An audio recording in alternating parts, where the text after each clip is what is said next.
Hey guys, welcome back to another episode of the Pretty Profesh podcast. As always, I'm Sarah Voris here with Haley Westfall and Sarah Bell. I have to say like that because I knew Haley in high school, and so I always want to call her Haley Vaughn.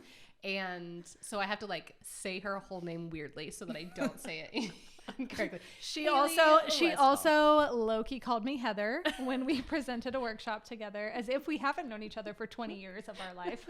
She was like, me and Heather. I'm like, who's Heather? It was so it's embarrassing. fine. Everything's fine. Oy vey. Okay, well, we hope that our first episode was beneficial. We're aware it was slightly lengthy. We like words. On the longer side. We're really hoping to keep these episodes like 15 to 20 minutes, occasionally with some like in the 30-minute range. We're aware that it was pushing 50, triple the amount we wanted it to be. It's fine, guys. So sorry about that. Hope you enjoyed it. Today we're going to tackle the real reasons you are not connecting with your ideal client. Ideal client, your ICA, is like foundational to your business, and I feel like I talk about it all of the time, that I'm sure people are annoyed. And well, Haley just spit everywhere.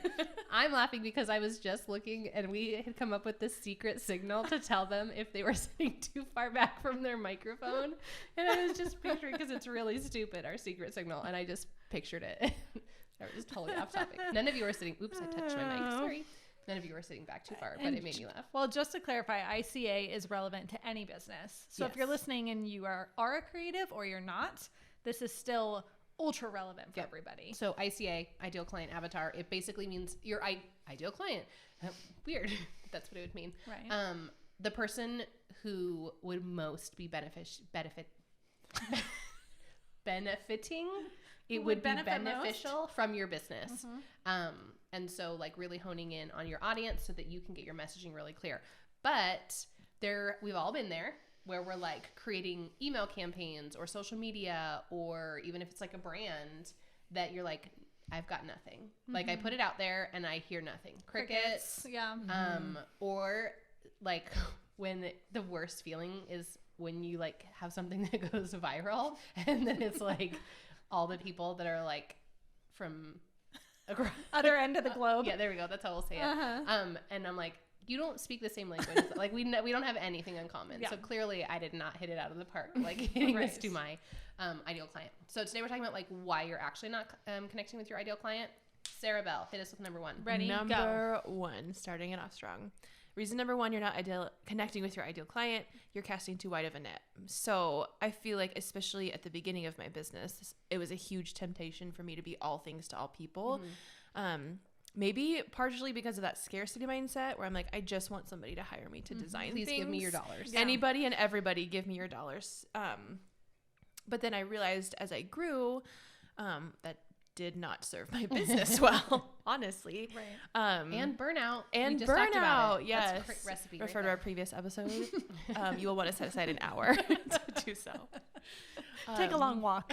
Right. Yes. Or drive. Move your body at the same time, which was one of the pieces of advice that we gave, and set aside an hour. But I had to get real specific with who I wanted to serve and what I felt was most authentic to my vision for my business. So I eventually narrowed my ideal client avatar to, I named her and I don't remember what her name is. I want to say it was Heather, funnily enough. Great name. We were all born. We were all, yes. Clearly. I want to say she's like in her like late 20s to mid 40s. She owns a business. She has owned this business for the last 5 years, but she's looking to reach some sort of new height in her business. So whether that's acquiring a new commercial space, or whether that's growing her team, or whether that's some sort of other next level revenue goal, whatever that she's trying to reach, she has some sort of next level that she's trying to accomplish. And she may or may not have created her original brand in Canva yes. on her own. She DIY'd her brand and then came to me. That's if hurtful. You feel like I'm and speaking triggering. to you, shoot me a DM. Hashtag hit me if that's you. No shame. No shame. And for this reason now that I've narrowed down, I like turn away people who are like, hey, I'm just starting my business. I need a logo. And I'm like, that is so great. I'm so happy for you. There are plenty of places, and I'm happy to direct you to these places where you can get a logo and invest your dollars into other things now. And then when you reach that level, you come find me, because then I know how to serve you well. Well, you're doing them a mega service by doing that. Absolutely. Right? You could very easily be like, here's a couple grand that I'm going to take from this person when they're really not at that place yet. They're not ready to use it. Yeah. So you're building that trust with them too, because you're doing them a service by saying like, hey, you're not quite needing this yet, but when you are ready, like, I'm here for you. And I can't tell you how important trust is in that conversation, right? Because there's so many people that start their business, end up pivoting to a completely different ideal client. And then they come back and they're like, thank you so much for that advice you gave me. Because of that, I now know that you were like this expert in the space that I can trust. Yeah. And so I am, number one, going to work with you. And number two, going to tell all of my friends who are also your ideal clients to work with you. So getting really specific and making my net less wide has served me really well and enabled me to connect to my ideal client. And I'm sure that you both feel the same way. Do you feel like it makes you, at least initially, nervous? Because 100%. Because it's less. 100%. Yes. Right? It is always nerve-wracking to limit the opportunity that you have in your business. And we talked a little bit about scarcity mindset last time, and that is like one of my number one struggles. Narrowing it down, saying no to people who want to pay me, and I'm still struggling with it to this day. But when I have done that, it has served me really well. So I think too, we're all in the B2B space, in the business to business, and that if you're not really honed in on where your clients are in their business, you can end up trying to be all things to that person. There, if excuse me, if you're really looking for someone who's established but ready to elevate versus a newbie, I thought at the beginning, I was like, oh, if you're just starting out, like, I'm going to be your, I'm going to be able to help you copyright. Well, then I was everything to them. I was their business coach. I was showing them how they could do their back end. How, like, all of these things. Accounting questions. Yeah. And I'm like, listen, girl, love you. Not my best yes. Do not have time for this. No.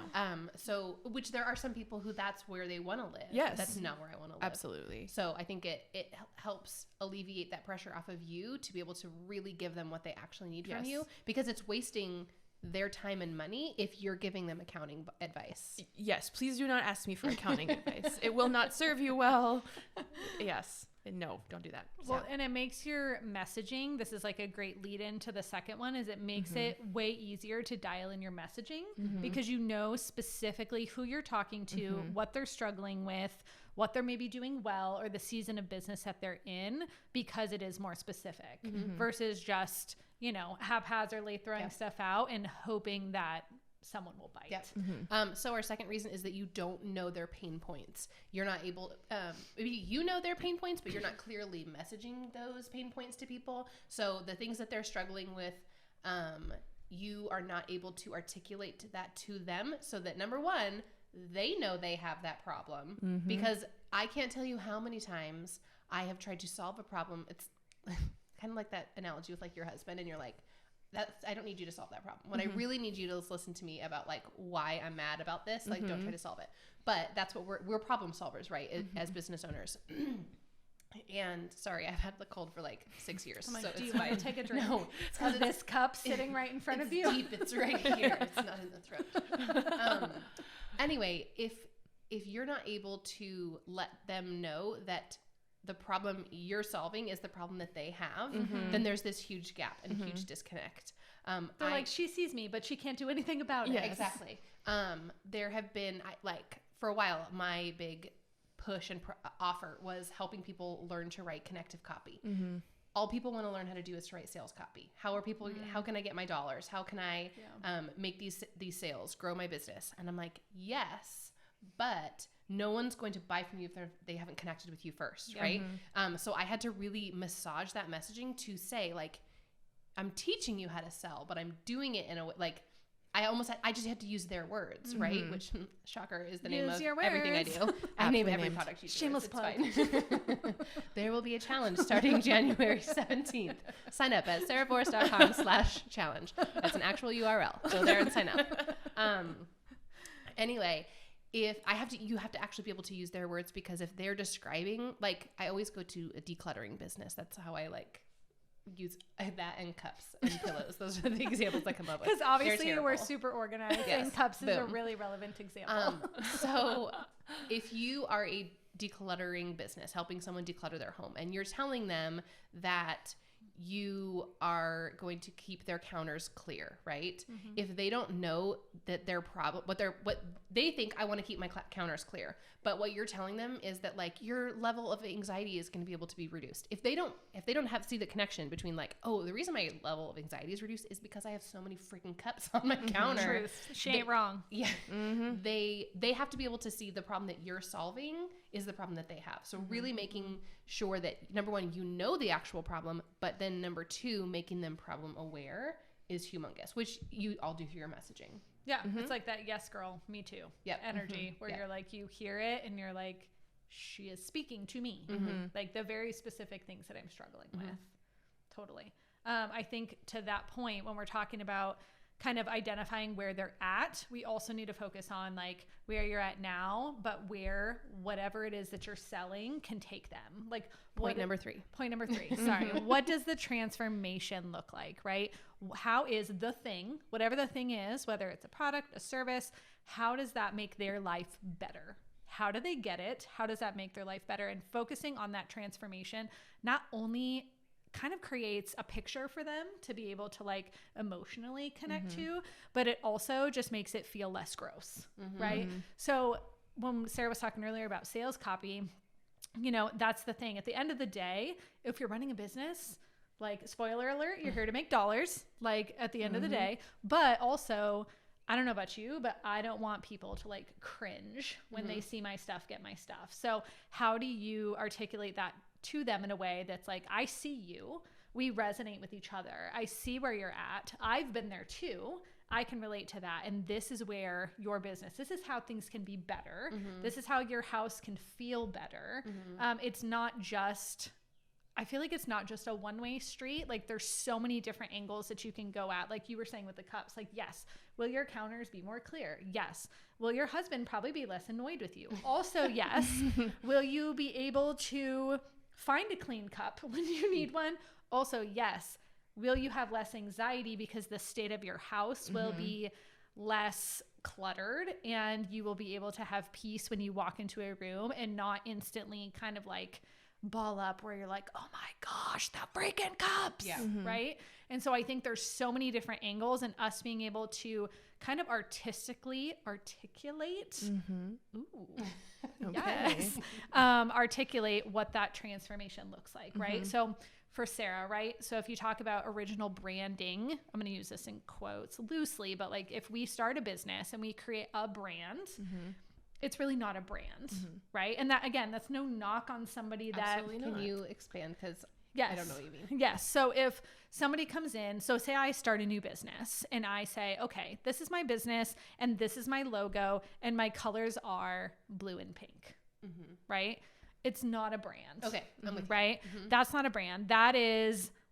I guess you could use the word branding, like it's a logo and it's like semi-recognizable, but a brand, a true brand, goes so much deeper than that. Yes, absolutely. Right? It's like, what is the emotional connection that you want people to have with your business? What are the values that are like the core of your business? So when somebody thinks of Bell and Whistle Design, this is how it makes them feel. What, you know, the assets, like the tangible assets, there's so many more of them. It's not just a single logo. It's multiple logos. It's icons. It's secondary logos. It's brand patterns. It's all of these things that create a visual experience for someone. And so while a original brand that you're creating for yourself isn't necessarily bad, it's also not the same. You're hired. You're welcome. Haley will now be pitching my services from now on. Yes. But I think about even like West Collective's branding, and like if you don't know me, I am like a very aesthetically neutral human. I live in the land of like black, white, tan, nudes, not Nudes. Just to clarify. Nuuds, like my bodysuit. But that is like my comfort zone. And the irony is, if you go and follow me on Instagram, you will see that my branding that Bell and Whistle did is the actual opposite. Literally. The literal opposite. Disco balls and rainbow sherbet is literally what my branding is. But going through that process was so important because it talked about, or Sarah's team like talked me through all of these things and how I want people to feel. And in the first episode, we talked a lot about how I'm like a connector and like human energy and connection and like meeting people, and I'm an extrovert and all of those things. Like I wanted people to feel that and that playfulness and fun and like hot messness, whatever we want to call it. Like I wanted people to feel like I was relatable. And I feel like I would have got lost in the sea of everyone else if I would have gone my original like comfortable path. Totally. It's almost like, and I know we've talked about this a couple times, but think of it as a story, right? Sorry, Haley, but we're gonna use some movie references. I was like, I'm gonna take a nap. right? Haley's gonna peace out for the next couple minutes. But if we think about, say, like Lord of the Rings, nerd alert. Oh, I'm also out. Sorry. Okay. Cool. All right. Basic idea is like you have the hero of the story, who in this situation would be your ideal client, right? So now you are no longer casting your net wide. You have like this particular person, and their pain point is like part of the story, right? Because you don't have a story. So Lord of the Rings, Frodo has to destroy the ring because of the ring. I'm giving you all this educational summary of Lord of the Rings, and then I will make you watch it later. But like he has to destroy this ring because it's this evil that's threatening Middle Earth, right? Not like a hard concept to understand, but it's like the pain point of this story. And then we've all been there. We've all been have there. To destroy Middle Earth. No. Save Middle Earth. Oh, save. I mean, save it. Sorry. Oh, okay. Anyway, we will be watching a Lord of the Rings marathon after this together in our pajamas. You have some homework before the next time we record. But like that's their pain point. This like evil needs to be conquered, right? And then the transformation of like what happens when they do the thing, right? They destroy the ring. It like transforms all of Middle Earth. So the same idea, like you have your ideal client and then their pain point and then what happens. Yeah. Yep. And then they become like this hero of the story. Yep. Like who is not going to connect to that? Yeah. Right? I want to connect to that when that's presented to me and like this idea of this story. So you'll be sending out superhero capes and all your welcome packages from now on? I feel like I already have those in my home because I'm the mom of two boys. Yes, yeah. That is true. So I borrow think one anytime. Bonus point number 4 would be that you're making it too much about you and not about your people. Preach. And like, again, making them the hero of the story and not you. Yes. And like, yes, you are creating something or offering something or coaching them in some way. So there is something that you are offering, but it's really so much less about you and like that transformation and where they're going to be, because they're not going to tell people like it to refer other people to you. They're not going to say Sarah was so great because she picked out great branding colors and she knows how to use Helvetica and I don't know any fonts. How dare you? No, but like kidding. she's a master at Photoshop or Adobe or whatever. No, she's going to say, like you just said, they led me through this process where I could help and understand like, oh, this makes so much more sense. And I learned this about me and what I wanted people to feel. Like it's them being the hero of the story and rather than it being about you. Yeah. Stop talking about me. Start talking about them because that's what's going to help you connect. Because they're the ones paying the dollars anyway. Right. I mean, they're going to connect far more with themselves than they are with your vision of them. And so I think when you have that kind of narrow niche where your net is more narrow and so you know who you're speaking to, but you can also create an experience that feels really personalized for them. And so it's not this like cookie cutter, this is what I do for everyone. And so they still feel like their dollars are worth the investment because they're getting something like to your point, even with your templates, like, yes, it's a template. And when someone hears that word, their brain may automatically go to like, that's not going to sound like me. But you give the space for people to make it feel genuine to them and for people to trick you with their wizardry that you may not even know that it was your template when they use them. So love that for us. Love it. Okay. We promised it would be short and sweet on this one. So look at us. How can people connect with us on the gram? On the gram. I'm at Sarah Voris Writes. nobody knows my last name. VORIS. V like victory or vampire when I tell people that on the phone when they call. It will also be in the show notes. Oh, yeah. As well. Oh, I thought we were going to go around and say where but we we were. can. Let's do it. Yes, we can. Haley, what's your handle? Yes, you can find me at thewest.collective. I didn't put that dot on purpose, but someone has the West Collective with no dot and that's funny. literally doesn't use the handle. And I 100% That's sent them a message and asked them to relinquish said handle when I made my account, and they did not reply because obviously Because they're not don't on it use ever. So yes, at the West, like the direction, .collective. Follow the account that actually has stuff going on. Yes. Not the wrong Look one. for the disco balls. You'll know you're in the right place. Right. I can be found at bellandwhistle.design or at Bell Tower Branding. I have multiple handles. Find me at any of them. Or bellandwhistle.shop. I have many income streams. Follow me at any/all of them. Yes. Or if you're not following the podcast yet on the gram, you can also find us at Pretty Profesh Podcast as well. Yes. Just for an old lady alert, weren't we talking about somebody and I was like trying to describe what her Instagram handle was and I called it her screen name.